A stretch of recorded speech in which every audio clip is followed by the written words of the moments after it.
कि इतना प्रचार प्रसार का युग बढ़ा है, जमीन पर हो रहा है कुछ लेकिन दिखलाया जा रहा है कुछ। तो आज प्रदेश कांग्रेस कमेटी के द्वारा एक अभियान की शुरुआत की जा रही है बिहार में। एक सीरीज चलेगा, आज उसकी शुरुआत है कि बिहार की वर्तमान भाजपा जेडीयू की सरकार ने किस तरह से अपने नीतियों क्रियाकलापों को लेकर बिहार को पीछे धकेलने का काम किया है। और ढोल नगाड़े इतने बजाए जाते हैं जैसे लगता है बस बिहार में बहुत विकास हो रहा है, जबकि जो सच्चाई है उसके ठीक विपरीत है। क्योंकि लंबी चौड़ी फहरिस्त है। इससे प्रदेश कांग्रेस कमेटी एक सीरीज में इसको चलाई और जनता के समक्ष फेज बाय हम चीजों को लाएंगे और सच्चाई को उजागर करेंगे। इस तरह से बीजेपी जेडीयू की सरकार ने बिहार के साथ छल किया है, उसे पीछे धकेलने का काम किया है। और स्थिति ये है, जो अभी मैं आपको बताऊंगा भी, कई मानकों पर अन्य राज्यों की तुलना में, बड़े राज्यों की तुलना में बिहार सबसे निचले पायदान पर है। और बिहार में ऐसा वातावरण बनाया जा रहा है सरकार के द्वारा कि बहुत विकास हो गया। मैं इन्हीं चीजों की शुरुआत आपके माध्यम से जनता के समक्ष रखना चाहता हूँ। ये जो सीरीज हम लोग स्टार्ट कर रहे हैं आज से, उसका हमने एक शीर्षक दिया है, भाजपा जेडीयू सरकार द्वारा बिहार को बर्बाद किए जाने की कहानी। मोदी सरकार एवं अंतर्राष्ट्रीय संस्थाओं की जुबानी, जबकि प्रदेश कांग्रेस कमेटी का आरोप नहीं है। ये तथ्यपूर्ण बातें सरकार की एजेंसियों द्वारा तैयार की गई है, उस आधार पर बनाया गया। इसमें हम नीति आयोग को हम शामिल करते हैं, इसमें हम आरबीआई की रिपोर्ट्स को भी शामिल करते हैं, इसमें हम सरकारी एजेंसियों को भी शामिल करते हैं। उससे ऐसा लगता है कि बड़े पैमाने पर बिहार में वो नहीं हुआ जिसका ये लोग ढोल पीट रहे।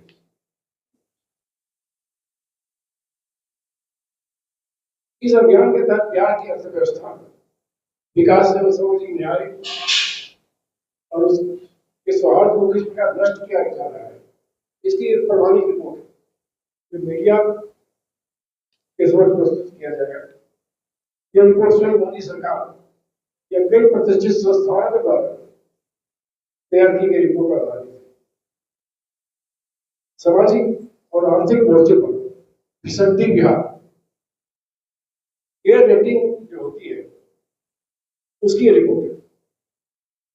आज इस क्रम में हम global rating agency air rating का जारी किया गया सामाजिक और आर्थिक विकास के मानकों पर आधारित भारतीय राज्यों की तुलना में रैंकिंग रिपोर्ट का जो संक्षेप होता है वो प्रस्तुत कर रहे हैं। 20 वर्षों से भाजपा जेडीयू की सरकार के शासन में बिहार की स्थिति इतनी बदहाल हो गई है, वो देश के बड़े राज्यों में सबसे निचले पायदान पर है।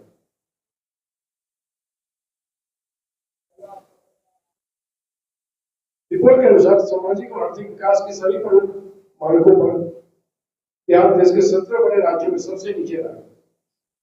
केयर रेटिंग द्वारा जो जारी सोशल एवं इकोनॉमिक डेवलपमेंट इंडेक्स में भी बिहार को न्यूनतम स्थान प्राप्त हुआ है।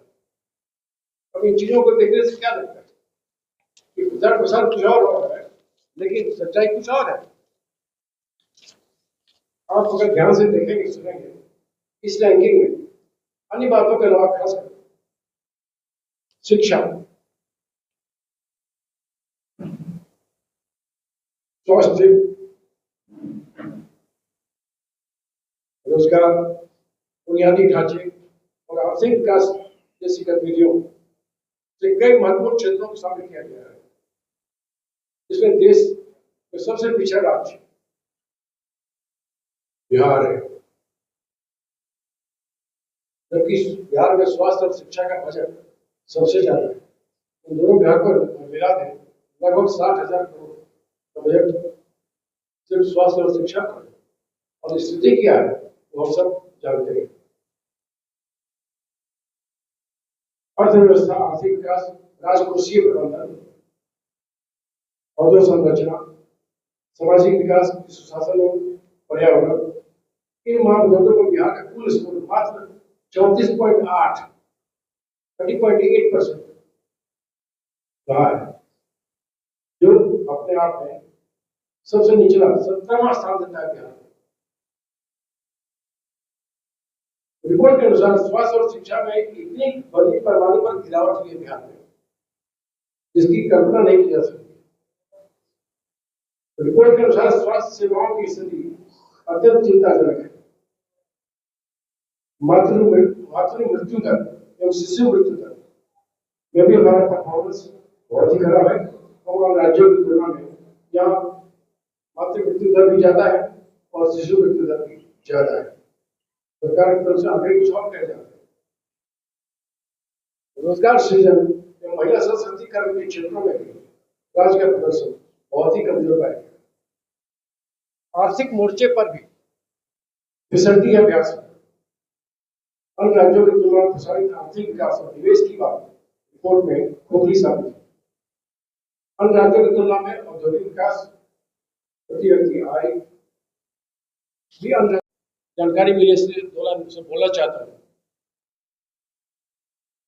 बिहार सरकार ने सामाजिक सुरक्षा पेंशन, खासकर वृद्धावस्था पेंशन, महिलाओं की पेंशन, विकलांगों के पेंशन में बढ़ोतरी किया है। इसके भी ढोल पीटे जा रहे हैं। क्या बढ़ोतरी किया है? अन्य राज्यों की तुलना में बिहार में अभी भी वृद्धजनों का पेंशन, महिलाओं को मिलने वाला पेंशन, विकलांगों को मिलने वाला पेंशन कम है। 700 रुपये बढ़ाए गए, 400 से इसको 1100 किया। कहने को लगता है 700 रुपये बढ़ाए, लेकिन अगर उसको इस तरह से देखेंगे मात्र 23 रुपये प्रतिदिन आज के युग में 23 रुपये का बढ़ोतरी क्या मायने रखता है?